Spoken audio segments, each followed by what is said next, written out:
Jim Rohn said all of us, we got the same ending. We're gonna die. So if you know you're going to die, why are you playing it safe?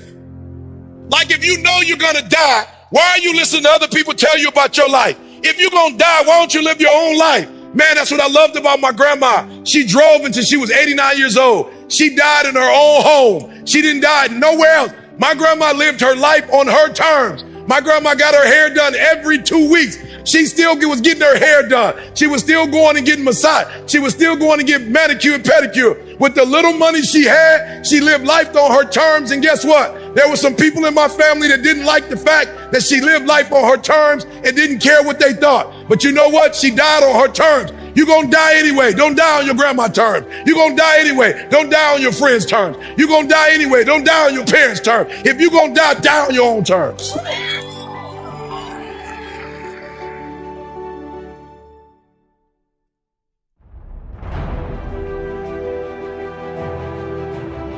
No, I'm being honest. I remember there was a time when I used to speak. One of the things that used to bother me the most is I would like get invited to these events, and it was like it's a they're having a dinner, and it's like multi-millionaires in the room, and they got a dress code.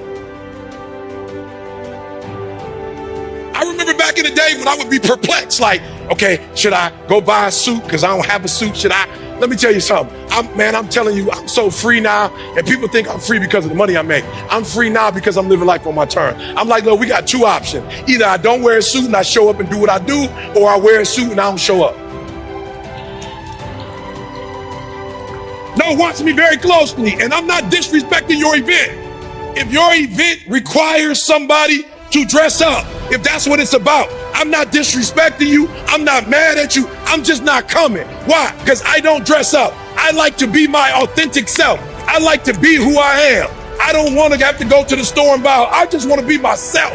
And if you can't, and that's what I love about this company, it's not about how you dress. It's about real estate. It's not about how you dress. It's about home ownership. It's not about how you dress. It's about economic freedom. You should have got excited when I said that part.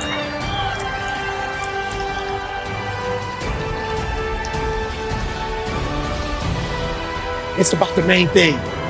So here's what I need you to do. I need you, like the company, to get to a point where you're your authentic self.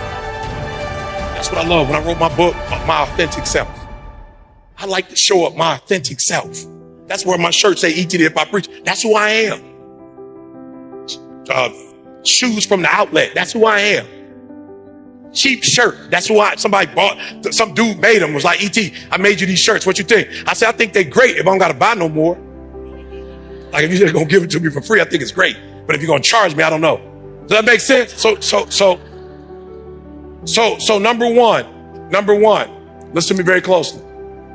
Anything is possible, but nothing is possible if you have limiting beliefs. So I need you to check your limiting beliefs. And here, look, I love my mom to life. But my mom worked at Ford Motor Company her whole life. So my mom wanted me to get a job. And when I told my mom I was going to be an entrepreneur, it hurt my mom. She's like, son, you got kids. How they going to get insurance? Moms was serious. My mom was embarrassed because I quit my job and my wife was still working as a registered nurse. My mom was embarrassed. My mom was hurt. I didn't raise you like this, son, to be no entrepreneur. You know, like a cuss word. How dare you? I work for Ford. I'm married. Your father who adopted you, he worked at GM. This is a city of Ford, GM, and Christ. Don't you, son, I can get you a job at the plants. You want to be a what? An entrepreneur what? I'm not mad at my mom. That wasn't a term for it. And guess what? I became an entrepreneur, and when my mom retired, she couldn't stand being retired. And guess what she works for? Mr. Entrepreneur. And you know what I told my mom? We have help, like mom, we have health insurance. Like we could buy our own, like Ford, not the only one. Like we have our own insurance. And it's good insurance too, mom. Like you don't gotta stand in the line. You know what I'm saying? You can go straight in, ma. You can see whatever doctor you want, a dentist. Are you hearing what I'm saying? We've got a 401k too, ma. We match too, ma. There are no limits but the ones you place on yourself. Why do I have to work at a job with insurance when we live in a country where I can start my own nonprofit, LLC, S Corp, whatever I want, and I can go get my own insurance? Take those limits off. There are no limits. There is no such thing of fear. You're gonna die. Live your life.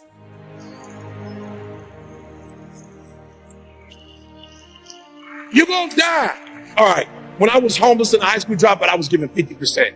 When I was working in Michigan State, and really doing well, I was probably giving 80, 85%. When I started giving 120%, mean I wake up on my own, mean I get up at 3 o'clock. I'm up at 3 o'clock, y'all, Monday, Wednesday, Friday, not only doing videos, but talking to people on Instagram Live. I ain't asked for a dime. And every Monday I got a prayer line where men just jump on. I'm not asking for nothing, but I'm giving. And guess what? With the same measure that you give, it's going to be given to you.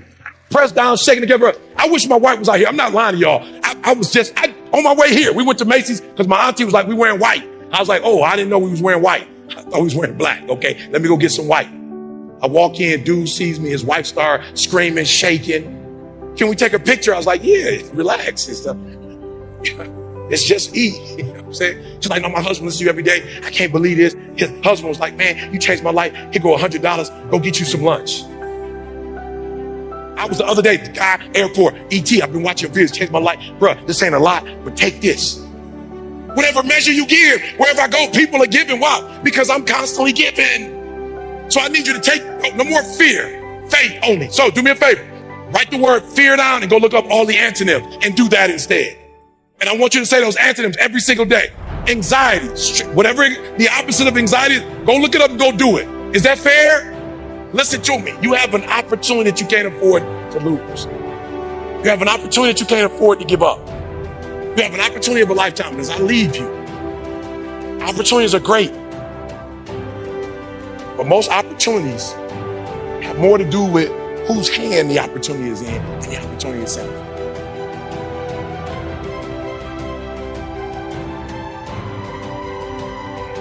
You can't wait for nobody else to fix you. You can't wait for nobody else to mature. I can't play like you play. If you show up and you come to this, it's going to prepare you for your destiny and what you're called to do and what you're called to be. Come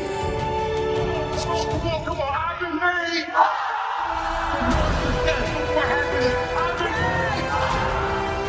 But to get firsthand knowledge of encounters, experiences, and wisdom from the industry, I think that's when special things happen.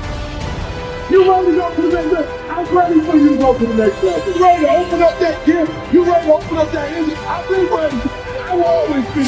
Something should excite you about not having what you think you should have right now. These guys are the real deal, man. I wouldn't trust my time, my energy.